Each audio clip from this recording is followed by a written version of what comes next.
let's get right into it. Let me introduce our first panelist, Gerry Braun, the director of the IRES network.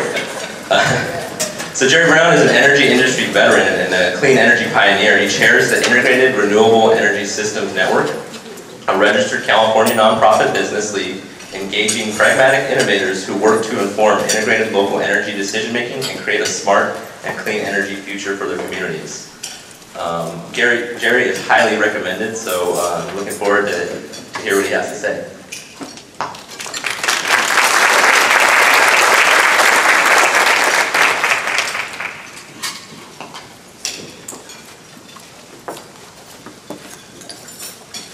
First question, can you hear me? Thank you, Cary, and good morning. Thank you.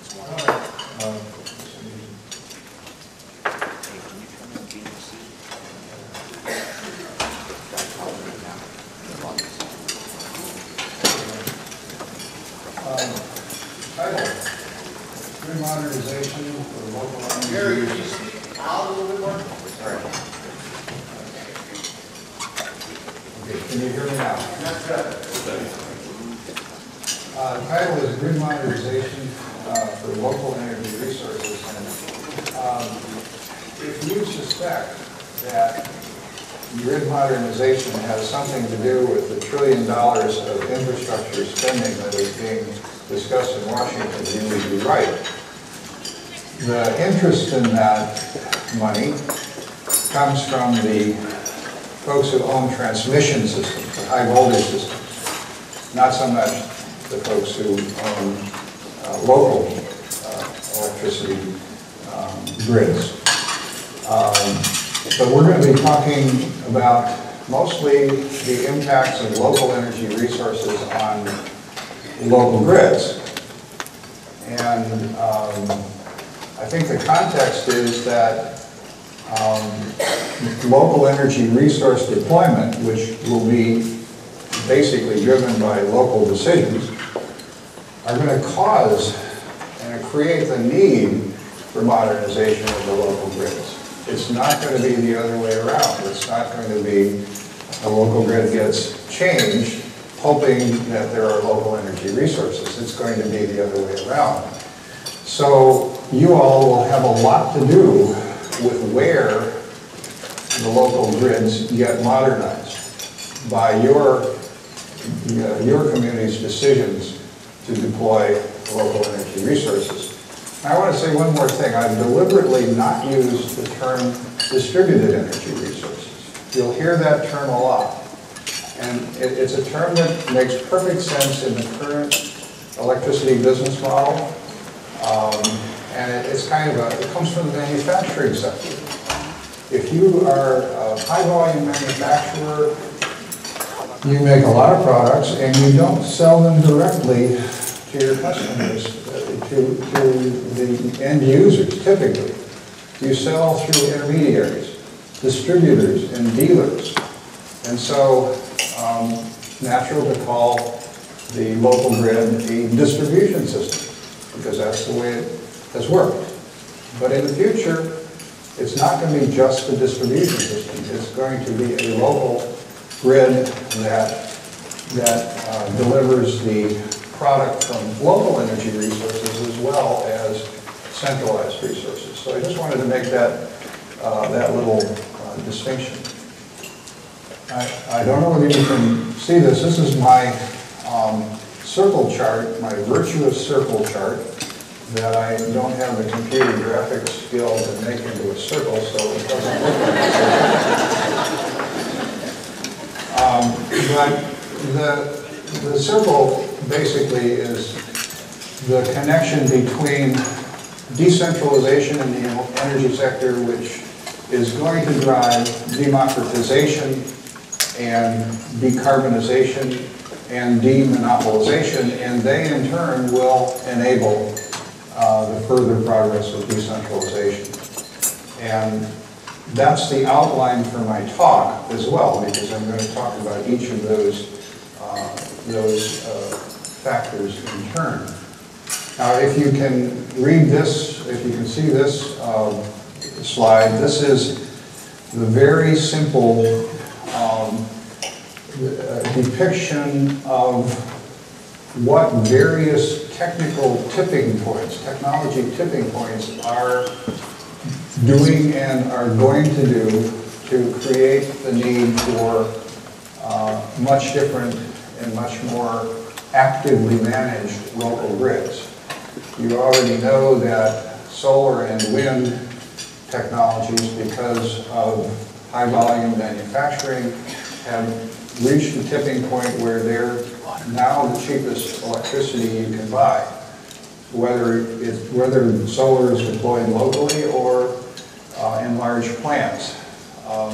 But there are other tipping points coming forward from the transportation sector that will also enable the local grids to work in a way that accommodates variable resources, technologies, battery-powered vehicles, for example, fuel cell-powered vehicles. When these technologies are in high volume production and they're getting there, that means the fuel cell power plant that will basically have in a vehicle will have enough capacity to power 75 homes, have a few of those vehicles running around and figure out how to make them provide the flexible generation that is needed to balance variable sources on a local grid. That would be a very good thing. Battery-powered vehicles have a similar role in balancing local grids when they can be used that way. So these are all technical changes that are creating change in the local grids. If you want to think about local energy resources, one good piece of advice always is to follow the money. And I put it up here because, I can put it this way, because right now, capital is allocated for the energy sector pretty much in Wall Street. And that's fine, that's worked just fine. But with decentralized resources, local energy resources, there is going to be some opportunity to allocate capital locally and have the dollars circulate locally to the benefit of local economies. And unfortunately, I haven't met an economist yet who specializes in local economy. But I think we need some, and if you know one, send it my way. But I want to go into this a little bit more detail. I say follow the money. Money's a great metric. So how much money are we talking about? In Northern California, PG&E plans to allocate a couple $2 billion in the next per year over the next 3 years to the kinds of things that they have been allocating money to for a long time. Well, is any capital being allocated to local energy? Well, yes. And if you add the numbers up, we're looking at about $3 billion per year in Northern California being invested in just in solar power deployed locally on rooftops and so forth. And if you add the energy efficiency investments that helps drive, it's a larger number than that. So the numbers are comparable. And the real question is, what will you do, what will local jurisdictions do to tip the balance in their own favor? Because it's a choice. And by deploying local energy resources, there is a way of helping tip the balance toward allocating capital locally and having it drive and benefit local economies. I like to advocate for crunching numbers. One of the good things about community choice, and I'll talk about it a little bit later, is that one of the first things you do is to figure out what is true about your local energy profile and what is it going to cost to supply electricity for that. And we have spent, we've compressed a 2-year effort into 4 years in Yolo County getting a community choice program set up, and I won't, that's a joke. But one of the interesting aspects of that is that we are an urban community in Davis surrounded by a bunch of agricultural communities and an agricultural area that's unincorporated. And it's interesting that, I thought this might be interesting to some of you here, it's interesting that there are some synergies. The seasonal load profiles for the two areas are very different. They complement one another. And so do the daily load profiles. Daily urban load profiles are more variable. Seasonal agricultural profiles are more variable, but it's nice to have a balance. Plus, there's an opportunity now to generate electricity in the rural areas and have it go to where it is more, there's more usage in the urban areas. And I want to just, I mentioned community choice. You've probably all seen this diagram on the left, which is just a nice way of showing what community choice means.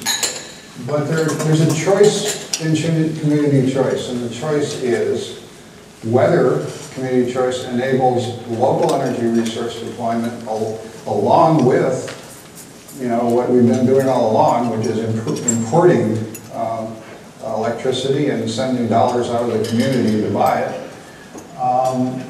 That's a choice that's facing the community choice programs in California.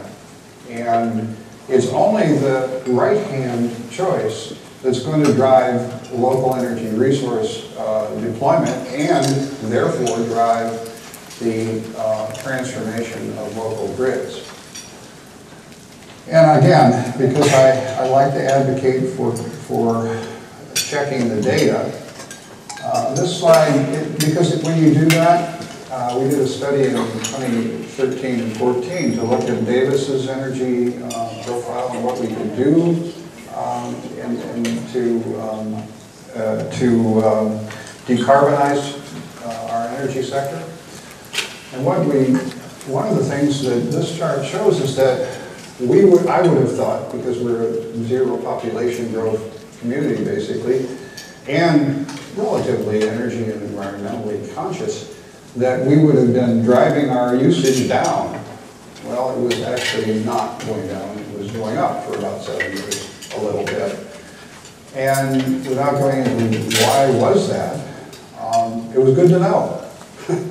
It's good to know whether what you think you're doing that is good is working. But it's also the thing that is kind of the good news along with that is that since then, we've quadrupled the amount of rooftop solar in the community. It's now covering about 30% of our single-family homes. And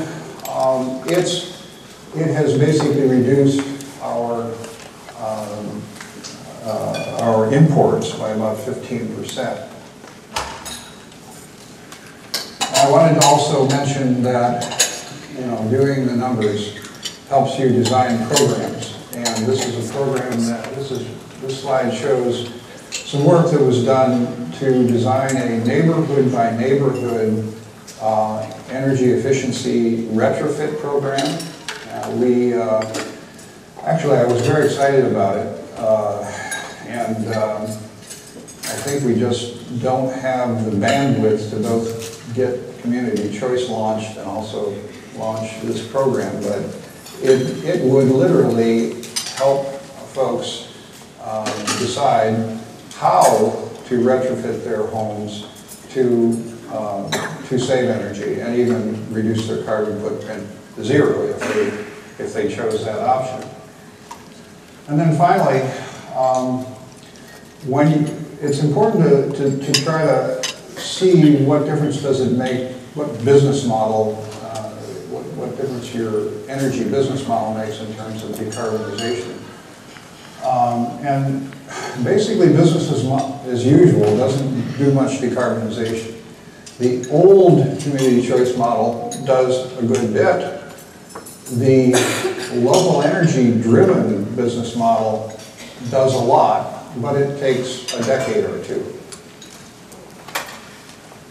So these are slides, the next couple slides, and these are my last ones really, are really about going back to the grid and what's different in the future for those communities who choose something different in the future. And the big differences are basically 4 or 5 things. Number one, community choice is one thing that is at a tipping point itself in California. And that enables on-site renewable deployment and also community renewable deployment, which isn't possible in the current business model. But when you do those things, you also need to operate the local grid differently, more like the way the big transmission grid is operating, where power flows both ways. And you also have a much smarter situation with a lot of opportunities to drive efficiency and regulate demand, and in that context where you're operating the local grid to do that. And this is, I put the slide up, this is a kind of an engineer's depiction of a local microgrid, so don't worry about it too much. But the reason for talking about microgrids is that changing the local grid, so I'm changing a community's electricity grid completely, is probably not going to happen overnight. And the incremental steps in that direction may well be neighborhood or concentrated microgrids where they're serving more uniform usage and a smaller footprint, where you can actually balance supply and demand, and you have the technology to do it. And then the local grid becomes, the microgrids become part of the more sophisticated local grid. So to recap, we're talking about tipping points, and there are several that have happened, that are continuing, that are going to happen, and make decentralization inevitable, but it won't happen across the board. It's going to be the communities that choose to do it that take the lead. Talked about importing energy means exporting dollars. That's a choice. Community choice enables much faster decarbonization and also urban-rural energy exchange. And decarbonization really hinges on not one project at a time, but some, in the residential sector at least, a mass marketing approach where you're offering standard packages, and that's something that I think is important. The community choice programs are a natural partner in local energy resource deployment. They're not a substitute, though, for cities and counties to do what they do and do it now in the energy sector. And this may, as local energy resources are deployed, create the need for locally operated grids. In other words, we have a statewide grid operator, but we may also need local grid operators, independent local grid operators.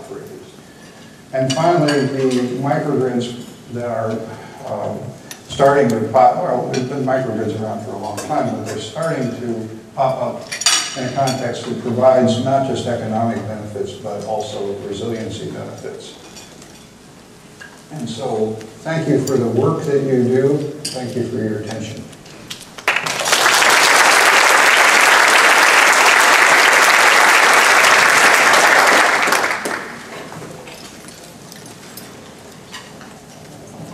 That was great, Gerry. Thank you very much for giving us an informative presentation. So we'll move on to our next speaker. Thank you. Joseph Oldham is the director for the San Joaquin Valley Clean Transportation Center, CALSTART. He's also one of my predecessors as the best practices coordinator. So Mr. Oldham is the current director of CALSTART, as I mentioned, San Joaquin Valley Clean Energy Transportation Center, SJV-CTC. EIEIO, as Liz Yeager said the other day. I really like that. And has been successful in helping to bring $16 million in new advanced transportation technology projects to the region. He is also a key partner for the Energize Fresno Advanced Energy Communities project. So let's welcome Joseph.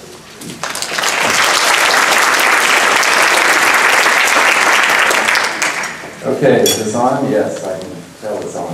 Everybody hear me okay? I normally don't have too much trouble talking at these types of events. A couple of years ago, I was taking over, or doing what Cary's doing today, which, by the way, I believe he's doing a great job.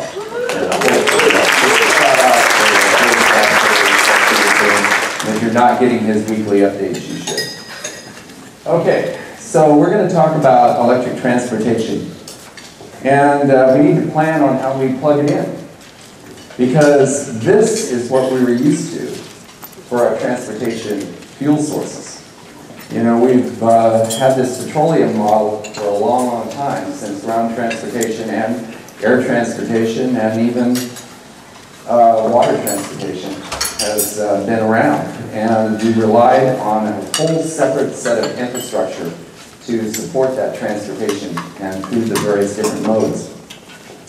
Oh, by the way, that gas station, that's in Coalinga, and it's a beautifully restored 1940s fueling station. It's just really neat to see that it's been completely restored to the way it looked in the 1940s. But actually, modern gas stations don't look a whole lot different. They just got more modern pumps. So this is how electric vehicles are fueled. They're fueled entirely different. They rely on fuel that comes through the electric grid, or in the case of the unit on the left there, is provided by solar power, completely independent of the grid. And those are some choices that we have to make as we move toward an electrified transportation future. So, just for everybody's kind of edification to understand, EVs come in all sizes and functions. They're not just the Fiat 500 that you see in the upper left there. They're also found in a variety of forms like buses and trucks and off-road vehicles, airplanes, and boats. And when you start talking about electrification of all of these transportation modes, and they're all going to be plugging into this electric grid, now we need to start to plan on how we're going to do that and not create a lot of challenges for ourselves. Because that bus that's right there, that big one that's in the middle, down at the lower, that thing has about 400 kilowatt hours of storage on board and takes about 50 kilowatts of power to charge it over an 8-hour period. You start plugging a bunch of those into the grid, it's going to create some significant challenges. So electric vehicles, as I said, need to integrate into existing structures. We've got a lot of deployment of renewable energy resources out across California and around the rest of the country. But you know, how they are deployed and how they're used to support electrified transportation infrastructure is a TBD right now. And a lot of entities and agencies are starting to realize that they really need to plan on how these things are deployed. In fact, we're working with one transit agency in the north part of the valley right now that's going to be soon to get about 17 electric transit buses to operate within their system. And they're already understanding, because they have 2 of these things in operation right now, that these things are going to generate huge costs for demand charges. Every time one of these buses comes in, these particular units need what's referred to as opportunity charging. because they don't carry a lot of storage on board. So they come in and they dock with a large charger that drops down onto the roof and pull 500 kilowatts of power for about 10 minutes to recharge this thing for about another 40 miles of use, okay? You start multiplying that out, that's a lot of grid demand. So this is kind of a slide that kind of shows what that grid demand really looks like. You see over there on the left, that's about 100 Chevy Volts. Then you've got EV trucks, medium-duty EV trucks, kind of there at about 1.5 megawatts. Threw in the Trans-America building at about 2.1 megawatts. But look what 50 transit buses do. 3 megawatts. There's about 17,000 transit buses in California right now. And the state is on a path to electrify all of them. So you begin to see the impact that these vehicles can provide or will have on the grid. But as Gerry brought out, it's also an opportunity to use these vehicles in a constructive way to modulate the demand when we overproduce solar and need to absorb that power. So all of this is going to require planning. And that's the key as we move this forward. What's very interesting is that today I work in a space, and I call these things different spaces. Today I work in a space that's really focused on transportation, and is now the transportation industry in this transportation space has started to look at the whole issues of grid integration and the impacts on communities and on buildings. You folks have been looking at impacts on buildings for a long time. And now what's going to need to happen is the two groups, the groups that are working on transportation and the groups that are working on existing buildings and smart growth and how we build out our cities and how we build out our infrastructure, you all are going to have to start working together, because the folks that are planning to deploy these vehicles aren't doing a whole lot of talking with the folks that are actually looking at the infrastructure and the grid. So this is a new change. We can no longer afford to operate within silos. We have to collaborate and we have to cross over those boundaries. So there's going to be a lot of renovation of existing infrastructure. Right now I'm fortunate enough to be working on a project here in Fresno called Energize Fresno with the local government commission and a number of other parties, including the city of Fresno, looking at how we renovate and build new buildings along the Blackstone and downtown corridors that actually will take all of this into consideration. And this is something that all of the communities in California need to really seriously be thinking about. So what will this look like when we really kind of integrate all of this and make it all kind of work together? Well, Gerry had a slide up there about a microgrid. This is basically just a diagram that shows kind of how a microgrid or integrated structures would work. One of the things you note there is that there's actually renewable energy resources, but there's also storage. And storage is going to be the key, and advanced management systems are going to be the key. We need to store the energy when it's cheap and when it's available, and use it to offset the grid demands that these electric vehicles and other infrastructure demands are going to place on the grid, and more evenly modulate it so we can get away from the peaks and valleys. And that's going to be the key as we move forward. It protects our infrastructure from spikes, it protects our investment, and it allows us to use our energy in a smart way and not just when it happens.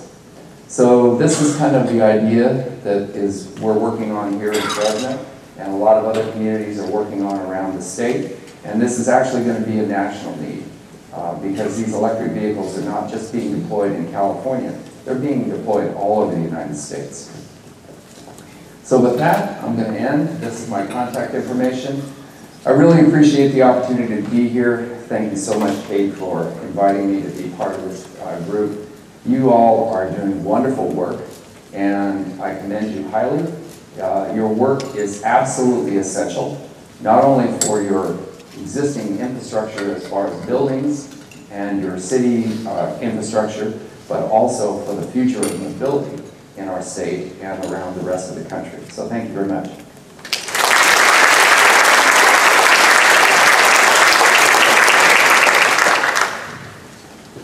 Excellent. Thank you, Joseph.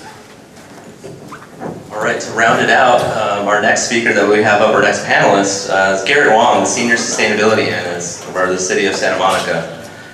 So he leads policy programs and projects in climate action and adaptation planning, energy efficiency, renewable energy, and electric vehicle charging. I think everybody already knows Garrett. He's doing awesome work, so that's all I'll say about that.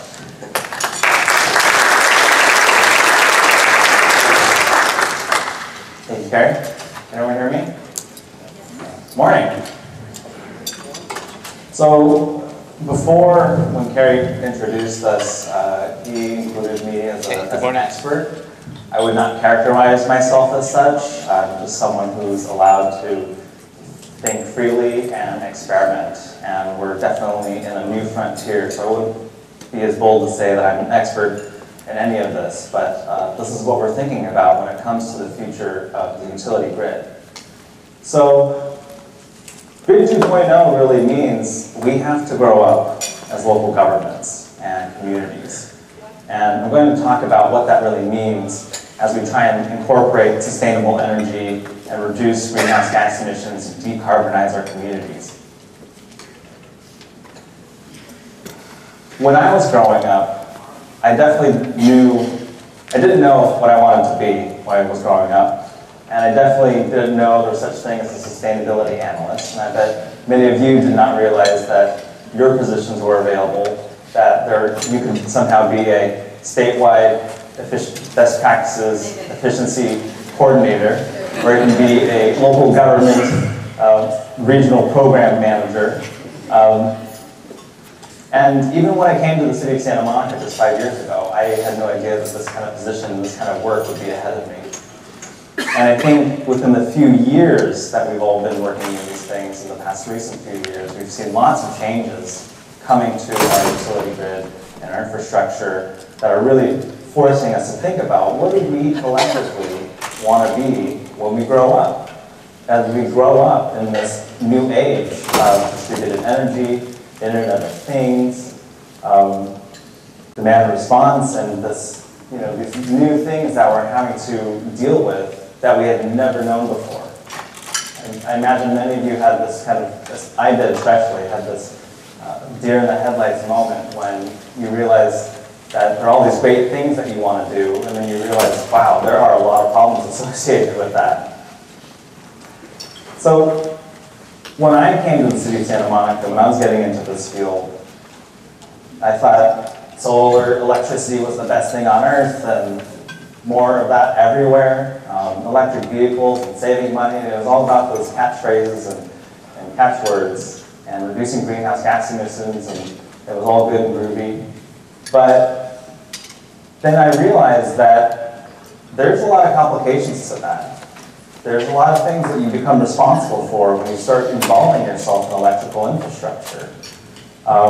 It's not easy.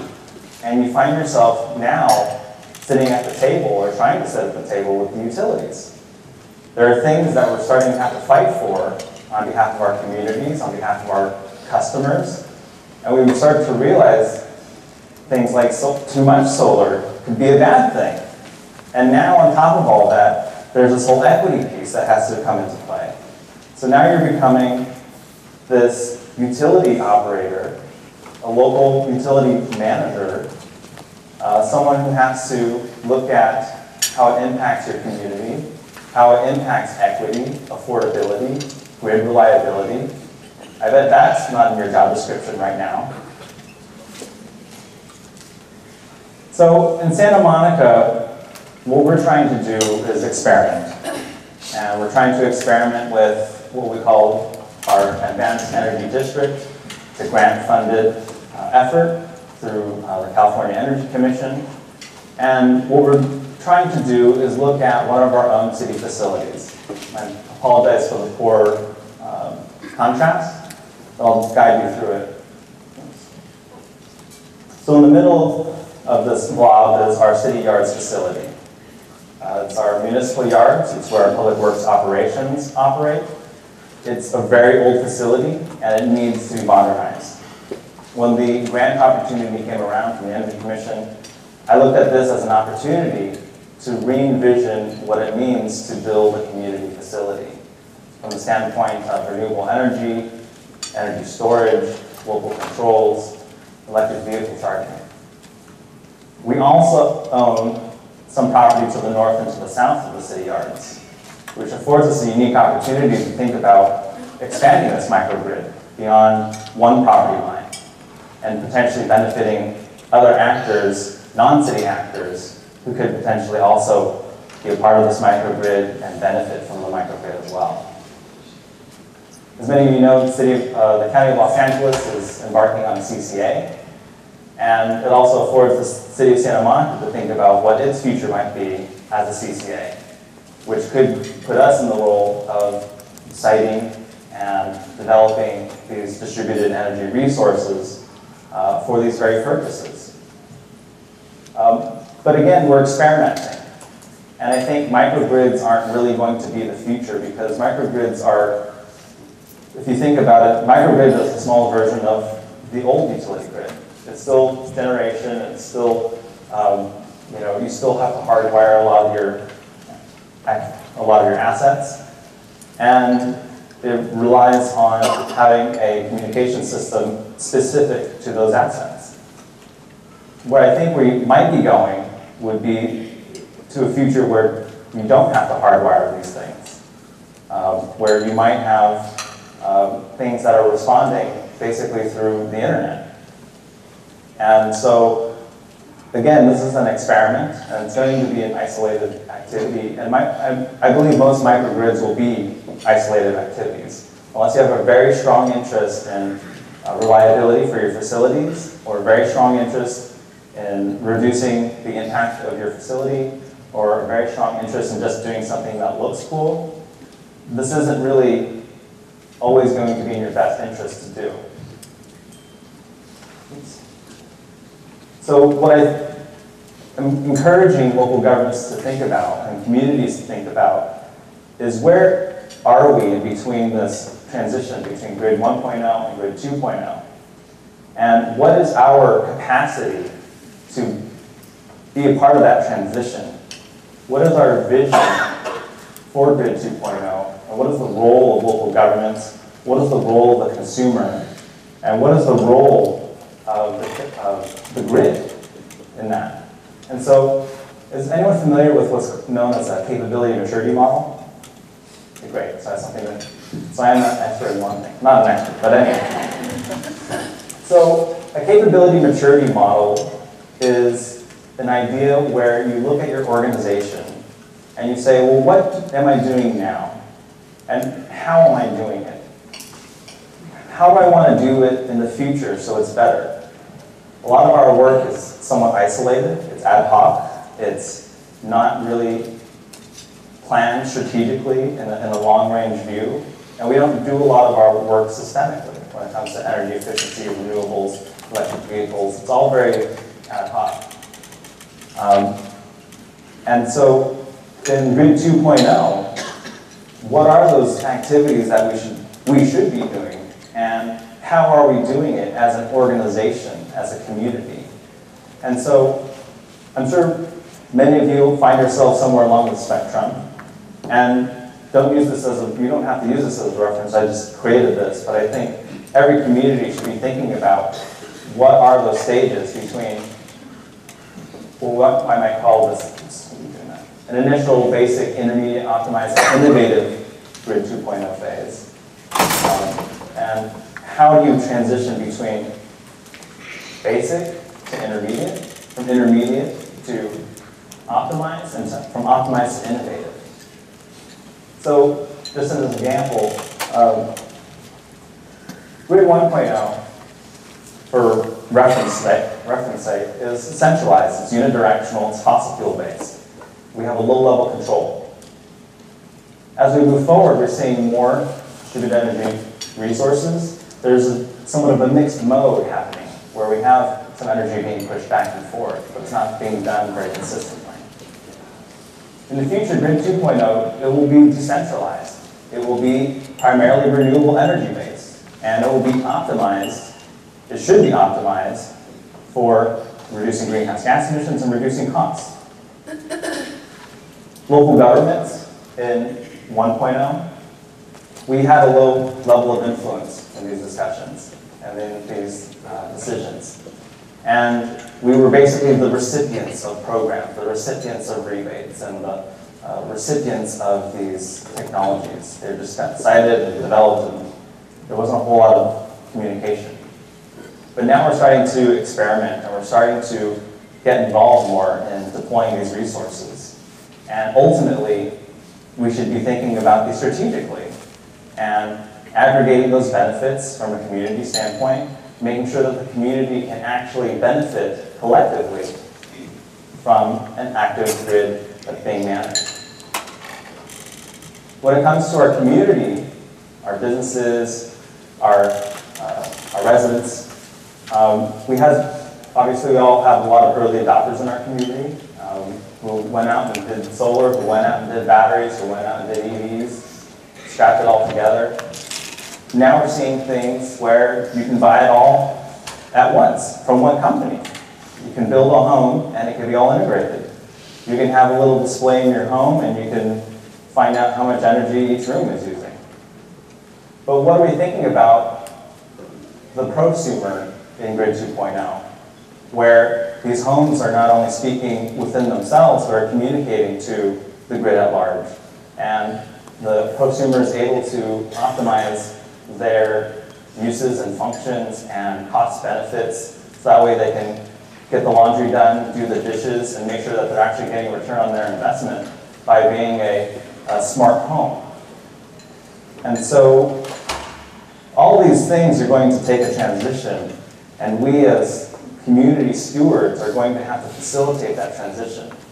And I would challenge you to think about your own organization and your own community and look at how are you increasing the fluency of your community to be a part of this transition. Because if you're not going to be at the table, you will definitely be on the menu. And so I'm going to end with a pitch. I'm on the board of an organization that's called the Local Government Sustainable Energy Coalition. I know we have a few members in the room, and I'd like to see if they can raise their hand.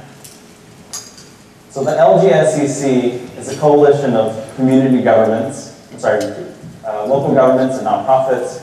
We talk a lot about these issues that are coming before us as we move from 1.0 to 2.0. But really what it takes is a level of savvy that local governments have not yet had for a long time and very much are still needing. And that's really to be, again, at the table. And really where a lot of the decisions are being made, where the next decade is being shaped and formed, is at the regulatory level. And it may sound dry, it may sound boring and very technical, it is. But what we have done is we've fought for greater local government control. And where you see that happening is in your local government partnerships, in your regional energy networks, in the formation of CCAs, and as we continue to fight for the way things get measured for efficacy, the way we are charged for non-bypassable charges, the way new rates are designed, proposals are being prepared, your energy efficiency portfolio is being designed, and continue to explore how local governments can have a greater role in the future of sustainable energy. So, I'm still a dabbler. I think we all are. And I believe that we're all going to be somewhere in the spectrum from 1.0 to 2.0.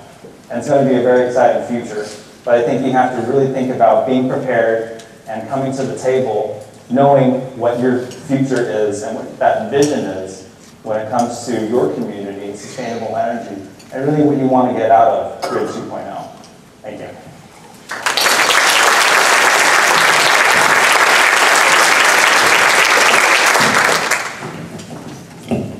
The AV fairy comes and helps me over here. There's AV experts. So I think I'm going to open it up to questions right off the bat. I think there should be plenty of questions about what these gentlemen just talked about here. So anybody have any questions right now to start off? I see a gentleman over here. Okay, hopefully my voice is loud enough. This question is for Mr. Gerry. Oh, thank you. By the way, I'm with the City of Oceanside in northern San Diego County. Mr. Brown, I appreciated your presentation. That was very good.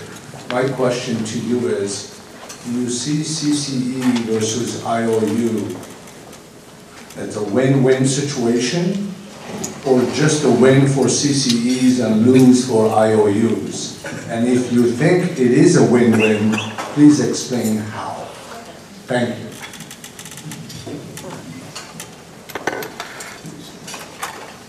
Can you hear me? Great question. My simple answer is I think it's a win-win, potentially, but it's a choice.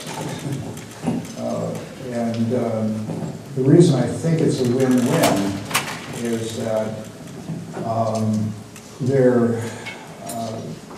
the devil is in the details locally, as Joe pointed out. And it would be really good as the energy sector is decentralizing, and it will, whether anyone likes it or not. It would be very good for a statewide organization that really needs to emphasize certain things that have always been important, had a local partner, an active local partner, that understood energy and really was in the energy business and could be the the interface with the local jurisdictions and local customers on things that are more complicated than just here's your bill, here's how much you use. So I think we're looking at a future where a lot more expertise is going to be needed locally. Energy expertise is out there. I'd love to see local jurisdictions start, bringing that capacity into their organizations, because energy literacy is important across the board, but it's especially important now within local government. So that would be my answer. Hi, Gerry. Can you hear me? Yeah. Gerry, you posted a slide that showed the amount of capital that PG&E is going to be investing in transmission distribution infrastructure. And that's, to me, the hidden problem of the centralized future versus the decentralized future. Can you talk more about what some of you anticipate, and anybody on the panel, what those costs are? Because we can get to 100% renewables with a centralized approach. The problem is the capital cost of creating a grid that allows you to do that is going to overwhelm our economy. That's why the decentralized approach is the one that we need to figure out how to make happen. But the regulatory bodies are moving pretty slow on that. Can you talk about what you see as the risk there? Well, thank you, Rick. That's a tough question.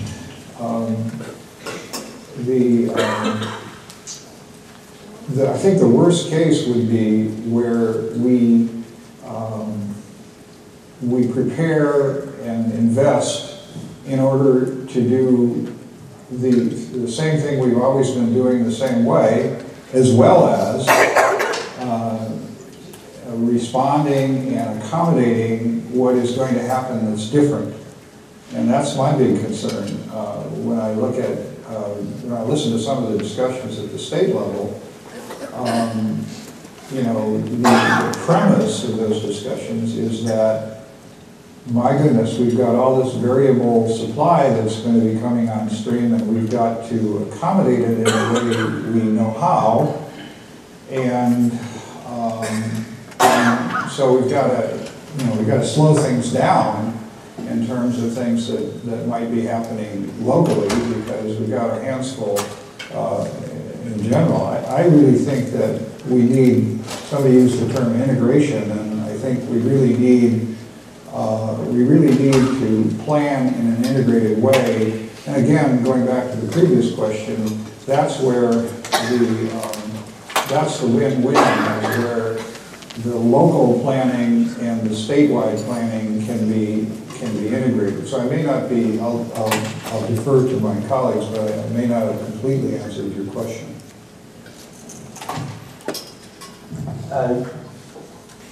So there are a lot of proposals that are being passed before the Public Utilities Commission right now and the Energy Commission from all utilities to look at grid modernization, to look at energy efficiency, and there's definitely a massive amount of funding that's on the table. And I'm going to beat the same drum. The Local Government Sustainable Energy Coalition is there representing local governments and trying to advocate for the position that we need to be consulted, that these investments need to be analyzed because local governments are going to be impacted.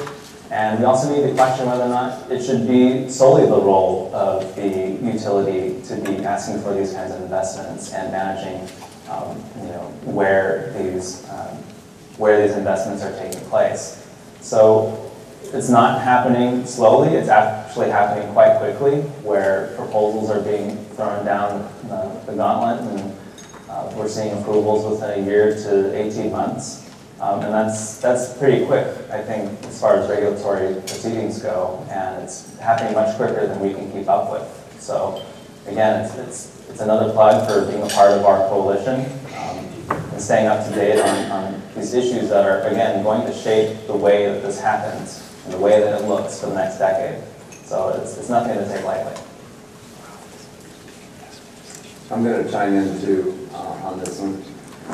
So part of the problem as well is that the CPUC is not the only agency that is engaged in activities that are going to have impact on the grid.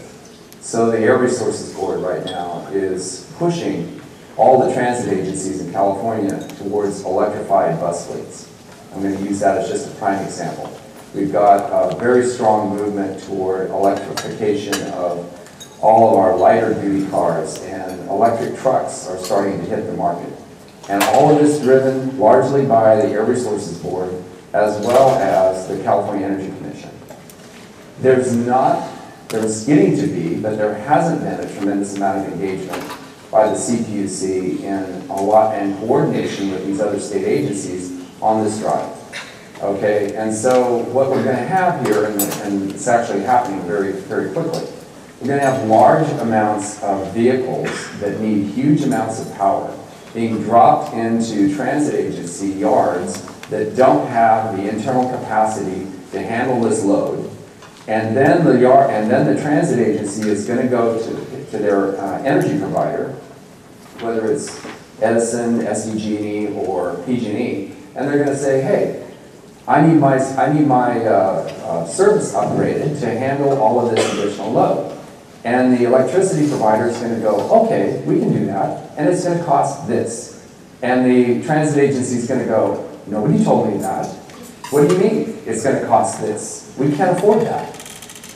And so you've got all of this going on now, and we're actually in an unfortunate position where the planning for the infrastructure to support these electric vehicles, and particularly the heavy-duty ones, is behind the curve.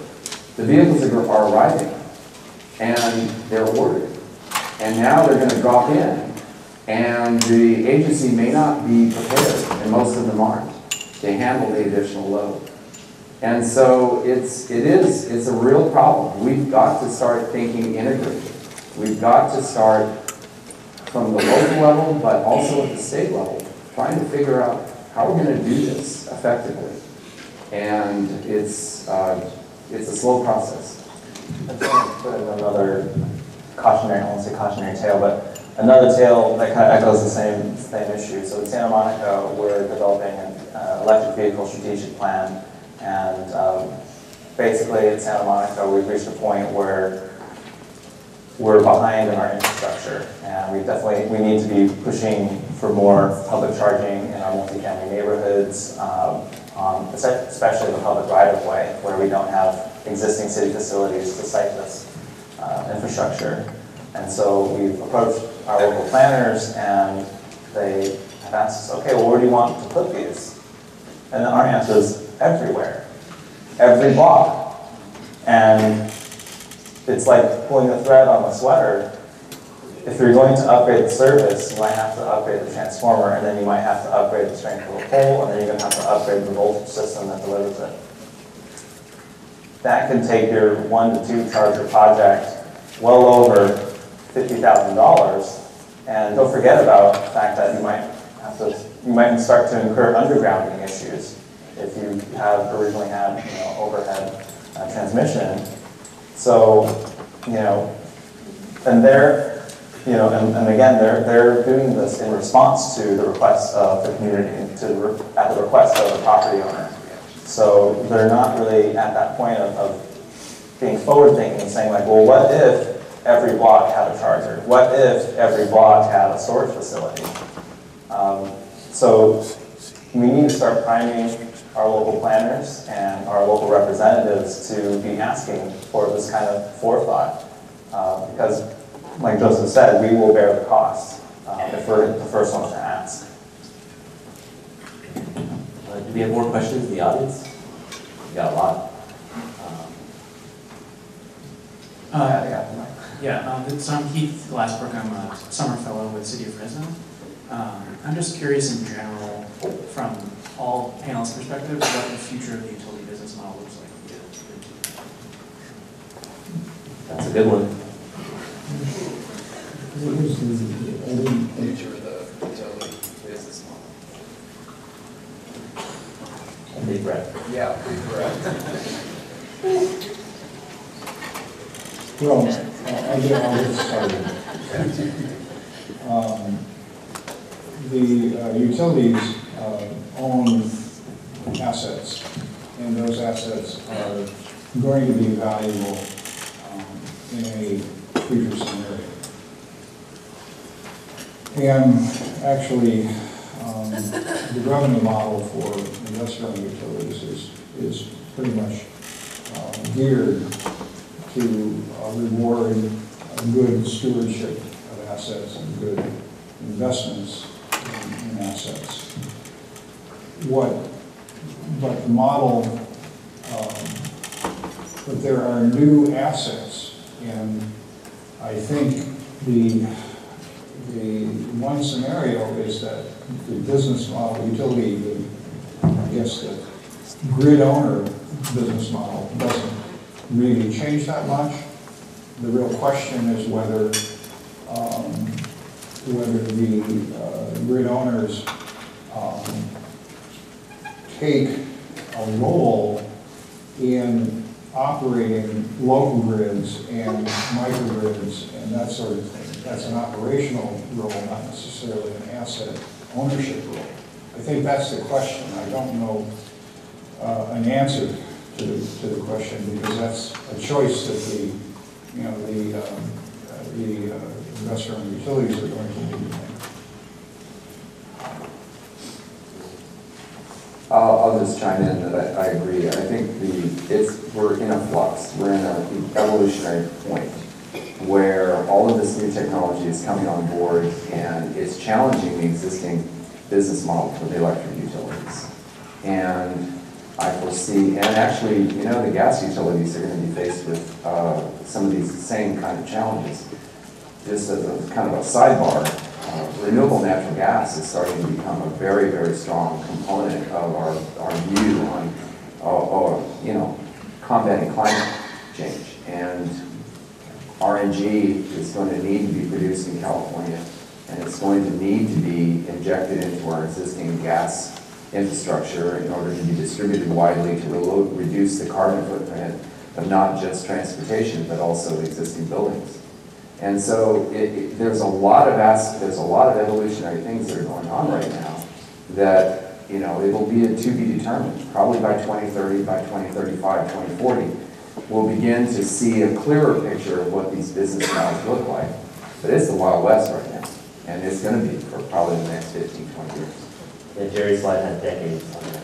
Yeah. The next decade, so we're definitely in flux. I vote for Liz Yeager. I second that. Thank you. I'm Liz Yeager, Sonoma County, and my question is for probably Joseph or any fleet managers who might be in the room. As to when auto manufacturers actually expect to be producing large bodies of autonomous vehicles.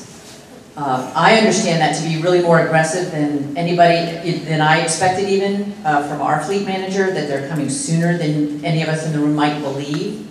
And when you talk about buses in particular and Grid 2.0, that actual timeline makes it a very interesting investment analysis necessary for what we're talking about. So if anybody knows the answer to that and can say how that affects the development of Grid 2.0, that's what I'd be interested in hearing. Okay, thanks, Liz. I knew I could count on you to give me a good question that I'm really digging into. Okay, so really interesting conversation about autonomous vehicles. They are out there. They are becoming more out there. They're out there and you probably don't even know they're out there. Most of the Teslas that are on the road today have some level of autonomy built into them and are being operated autonomously, okay? Most of the Tesla owners that I've talked to say that they'll use their autopilot function about 95 to 98% of the time as they drive, which is pretty interesting. And I've actually driven in an autonomous, Tesla, and that's a pretty interesting feeling. The manufacturers are actually moving ahead with that very rapidly. There is a huge demand for it. I think there's some real challenges that I think we, as a society, need to think through. But the electric propulsion and autonomy are going hand in hand. So as vehicles are being electrified, the manufacturers are realizing that autonomy functions in those vehicles are essential for their optimal use. And so it is going to create a problem. It is going to create some challenges for us. Wireless charging is real. If you look at Tesla's goals, they hope to have wireless charging for all of their vehicles very, very soon. And Mr. Musk is moving forward with that very rapidly. And you're going to see the same kind of thing with transit buses and other vehicles. There's going to be this need for, you can't stop to plug these things in. There may be, basically transmitters along the way to wirelessly charge these things up as they go along. And so all of this is going to be, in the next 5 to 10 years, you're going to see large numbers of these vehicles coming onto our streets, despite the federal government's recent flip on climate change. Most of this is being driven by the pure economics of autonomy and electric propulsion systems. I would say also, again, harkening back to the capability and maturity model, if kind of vehicle 1.0 is everyone has to drive one, they're primarily fossil fuel based, there's a high amount of unreliability when it comes to safety and predictability. 2.0 would be autonomous, electrified, shared, and I would say there should be no interaction between automated vehicle and human error. And what I mean by human error is that you shouldn't let human drivers in the same space as autonomous vehicles. You shouldn't let pedestrians cross the right-of-way with autonomous vehicles. If people weren't involved, they would work fine, to be honest. But they have to be on the same roads as all these crazy drivers. So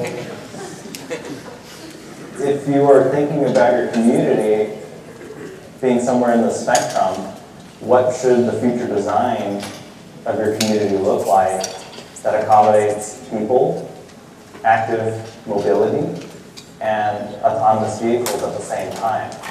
How can you do that in a way that's safe and equitable and accessible and low carbon and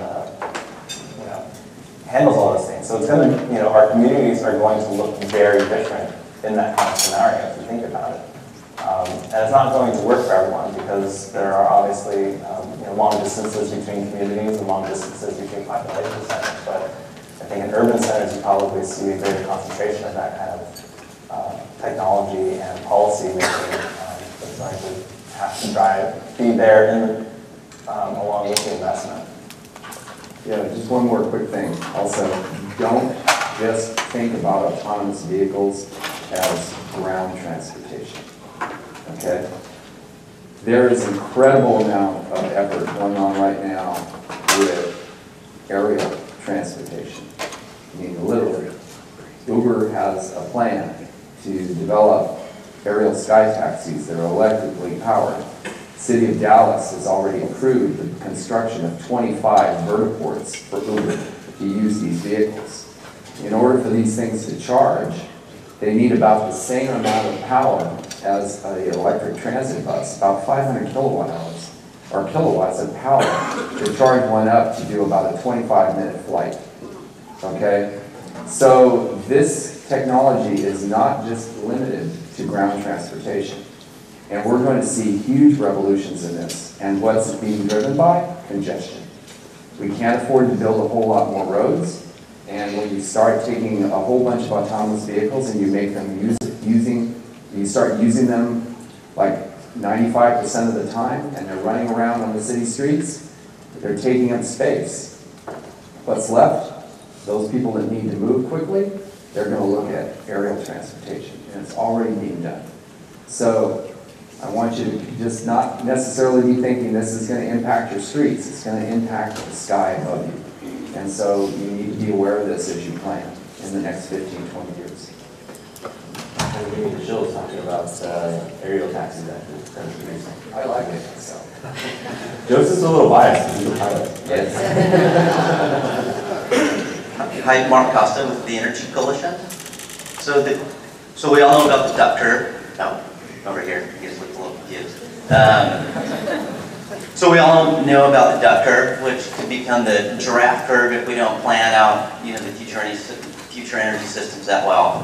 But going into the transportation question, we also know that energy moves with people, right? So what can you speak to about the nuances between distributed energy resources and decentralized energy resources, if Gerry could unpack that? And then for the rest of the panel, how are you thinking about locational value of energy on both the supply and demand side?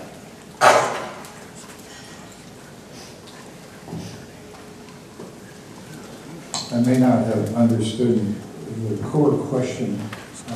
So the differences between decentralized energy and distributed energy.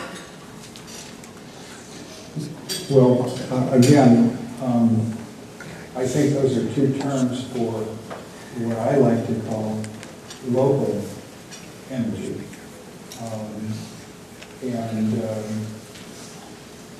But local energy resources mostly supply, efficiency, and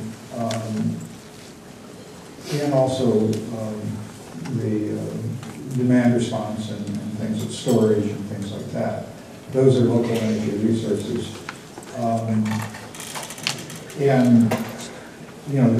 By definition, relative to the model of the economies of scale of power plants, which which in the past have driven things to be big, they don't need to be big anymore. So local energy resources tend to be smaller because economically they can, and because they are local, they actually, something that we probably should have talked about a little bit earlier, is they unload the high voltage transmission system. How do we capture that benefit and account for it? Right now, there are a lot of sub-optimizations happening because we're doing things locally that are, and we're doing them suboptimally because the whole, essentially, revenue and asset and business model situation is really designed to optimize something very big. And we need to learn how to continue to optimize the centralized infrastructure, but not in the process of doing that create sub-optimizations at the local level. I'll give you an example. Net energy metering is a sub-optimization inherently, because if you have enough roof space, the most economical thing you can do is to put a larger system on that roof. But if you don't use much electricity, you are limited to how much electricity you use. That's not, the economics of that are really bad. So I'm getting off the subject a little bit, and I may not have answered your question, so request.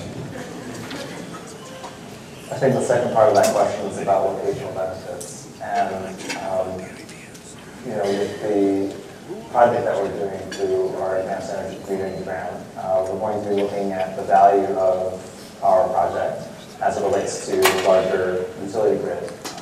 What potential infrastructure investments are we offsetting when it comes to rebuilding our facilities, potentially increasing the demand on site, but having to avoid the upstream investments as it relates to transmission and distribution centers and substations. So that's kind of a dabbling effort, but something that I would like to continue doing in my work is to think about a community energy master plan and look at where is load, where is forecasted load, where can we optimally site distributed resources that can serve neighborhoods and districts, and where can we get the most value out of that from grid investments, as well as from looking further out to being able to participate in the ISO market. I would agree with that.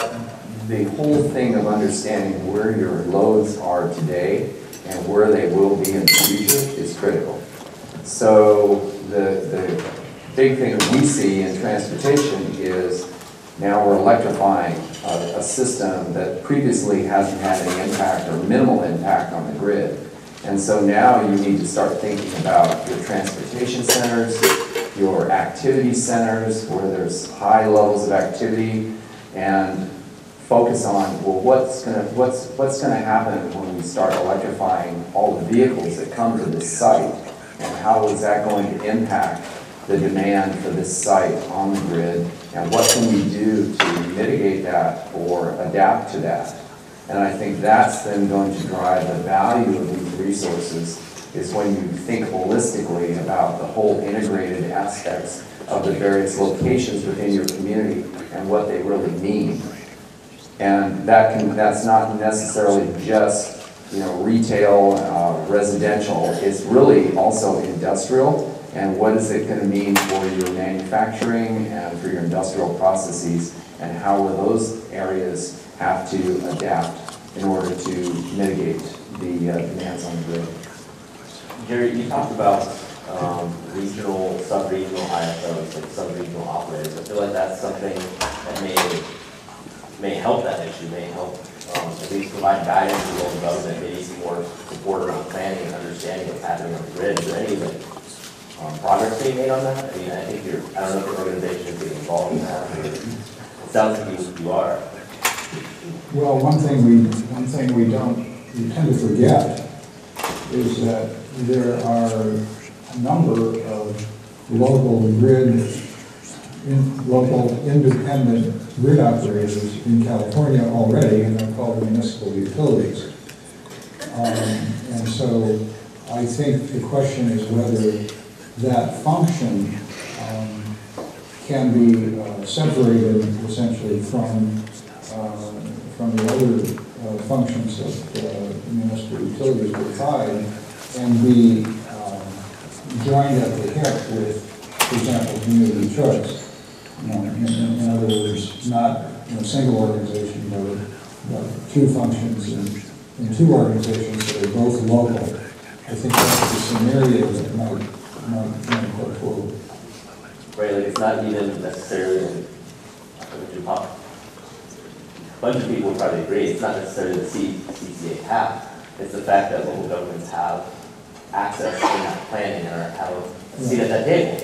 And since they're leading the way and they're going to make the progress and they're going to be, pushing the boundaries, it's so odd that they're not there right now. And I feel like that's why we're having all these struggles and all these challenges, because we're just the communication is just breaking down.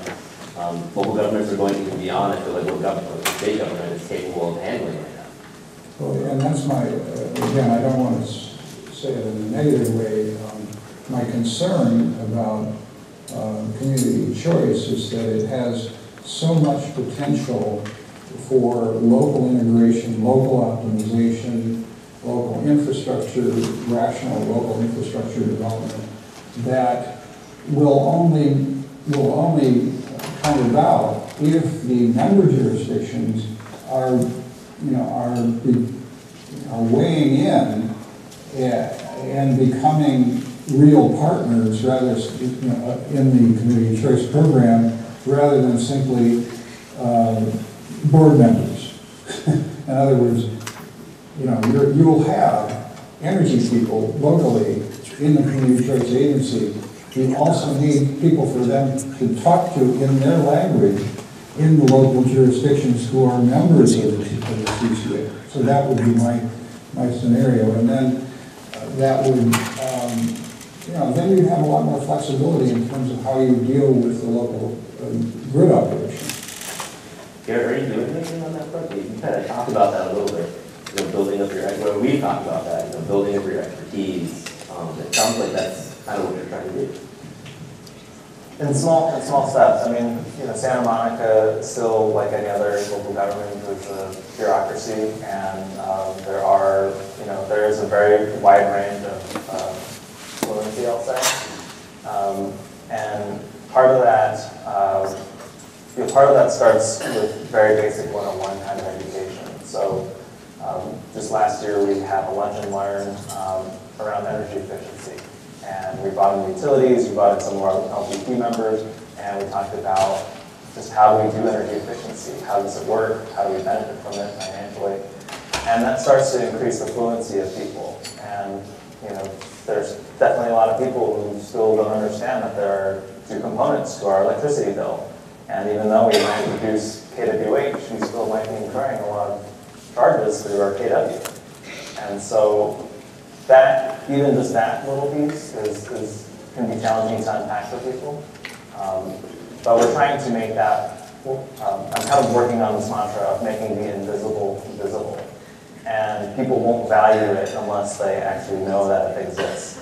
And so we just released a municipal operations sustainability report to highlight the efforts that we've been making in terms of energy efficiency and water conservation. And it's really trying to, again, raise the fluency of our staff in our community to understand that there's value to the things that we're doing. And again, this project will continue to raise fluency. It's definitely going to be like a 2.0 or 3.0 course in energy management for the staff that get to work on it. And we're going to turn it into a learning opportunity. Sounds like a best practice to share. Well, the point I'll make on this is local governments, there's a couple of challenges with local governments, and one of them, of course, is the political cycle. You have changes in leadership that can affect your plans and your policies and your goals and your objectives. So really, it goes back to what Garrett said, it's about an education process. And those communities that get fully educated about how energy is impacting them, and some of those communities already kind of understand. Here in the San Joaquin Valley, the president does have a really good understanding of how energy impacts it because it's a very hot climate. We use a lot of electricity here, and it drives a lot of cost, and that cost can either drive business out or cause business to suffer competitively. So all of these issues can be obvious to some communities. Other communities, maybe not so much. but it's an education process to get them to understand about their ability to control their destiny. And really, that's the conversation. And once you kind of get that across, then you can begin to move within a community and get their engagement long term. And it will begin to transcend the elected official cycle, and it becomes just the lifestyle of that community. You triggered something in me when you said, your energy use actually could put you at a disadvantage. Your company, it's hurting you economically. And I sent you an email last night, just like on my brief overview of what I kind of wanted to talk about. And my one question was, and I was talking to people much smarter than I am, so they kind of gave me this question. But it's like really, it kind of comes down to, I feel like, what does it mean to be resilient in this context, right? This is what we're talking about. You're trying to build resilience economically, socially, politically. You want to be able to weather those storms. And so just, I don't want to do a final thought, but I think I'm doing a final thought right now. What does it mean? What do you think? I'm sure you guys are each going to have different perspectives on it. They're probably going to come together really well. I feel that thus far in this conversation. But I'll start with you, Gerry. Let's go down the line. What does it mean? What should local governments be thinking about as far as being resilient? Well, the first thing I think of when I hear the term resilient is something bad happened, and you were able to recover from it quickly. And so in just a pure energy context, and we haven't talked about this, and it's probably something we don't want to talk about, but big things, when they fail, cause big problems. And so one of the benefits of decentralization really is to mitigate the problems that happen when big things fail, so that you can recover more quickly, or at least partially recover while the big thing is getting back on stream. So that's kind of how I think about resilience as far as energy is concerned, but I also completely agree that we need to think of resilience in more of a what can go wrong in all of the operations that are critical to local community life, and it's not just energy. Yeah, I would agree with that. I think the resilience, as Gerry said, it's really about your ability to weather the storm. California hasn't had really a grid storm of any significance since about 2001, right? We certainly could. I was in LA for the last 3 days, and everybody was kind of, one of the jokes was, well, let's see, are we more worried about the earthquake, or are we more worried about, some other catastrophe happening? I think we don't realize that we are in a place that can have fairly significant catastrophic issues. We've got millions of dead trees in the Sierra Nevada. It is going to create huge fire risk for us this year. Those fires can have really significant impacts on our grid infrastructure because a lot of the high voltage lines come across the Sierra. And so when you really kind of think about it, it does boil down to what's the local, how important is keeping the power on to your local community. And I think most communities would say very important, right? We pretty well know that at any given moment, we're about 3 days away from anarchy. Power goes off. We saw it. We've seen it happen over and over again. It hasn't happened in California recently, but Katrina, look what happened in New Orleans, right? And it was just, it can be chaos in a very short period of time. And so when you kind of think about the costs associated with chaos and with anarchy, then you kind of begin to go, maybe we need to really seriously think about investing in this resilience. You just made it really serious right now. I know it. I personally did that. I haven't had it real quick if you want to use that. Just going back to 2001, I remember being in Fresno. We know those power outages, the brownouts, right? They were coming. I I remember sleeping on the floor, and we had tile in our house because the AC wasn't running. We didn't have a pool or anything to cool us off. We were sleeping on the floor because the tile was keeping us cool. Luckily, I remember, I was like, wow, I guess I'm sleeping on the floor with my parents. It felt really nice to have that tile there. And luckily, the power kicked on, like, midnight or so. And we were like, that's a serious, like, I didn't think about it until way later in my life. I'm like, we were getting there. There was some dangerous stuff happening. When you're sleeping on the floor to stay cool, like, that shouldn't have to happen. Well, and all of your supplies, right? So I was part of the emergency planning when I worked for the city president. And when you started thinking about, well, how are you going to keep the transit fleet running? If the power goes off and you don't have power for the compressed natural gas compressors, or you don't have power for the gas pumps, what are you going to do there? How much, how much fuel supply is available? And oh, gee, if you have a tanker that delivers to a gas station, but the power's off at the gas station, and you fuel, how do you fuel your vehicles? How do you move your commerce? How do you do any of this stuff? And we're water, exactly. Well, when we had a fairly substantial power outage here in Fresno in about 1990 or 1989, and the power was off for a little over a day. And the water wells didn't have backup generators, and so people didn't have water. The worst thing was that the lift pumps for the sewers didn't work either. Now that was a good thing, in a way, because had the water been working and the lift pumps not, the sewer system in Fresno only has about 30 minutes of reserve, and then really bad stuff starts happening, okay?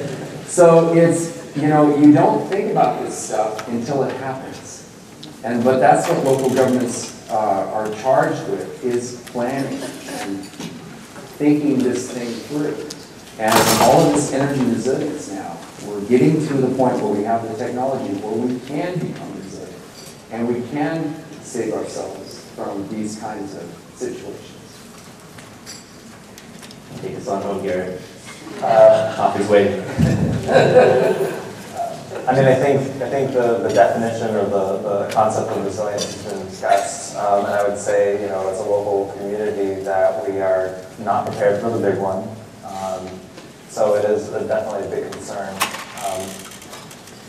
I think one of the examples, though, I'd like to pull out is our ability, our historic ability to be resilient as it relates to the drought and water conservation. So all of us had to pull together to hit this 20% reduction across the state, and collectively we did it. And in Santa Monica, we're still doing it. We're doing it like the drought's not going away. And so, you might have a sudden shock like an earthquake, but to be able to manage ongoing stress like water shortage is another thing about resilience. And so, it's more about community character than it is about like the infrastructure at that point. And so, from an electrical standpoint, we're not prepared, but we're looking at, we have now a chief resilience officer who's in our emergency management office, and we're going to be opening up that Pandora's box of what does it mean to be resilient, and what should we be resilient against. And again, the model of increasing the capacity of our organization and our community to be able to be kind of resilient 1.0 to resilient 2.0. 1.0 is everyone gets a backpack, a flashlight, and some rations, right?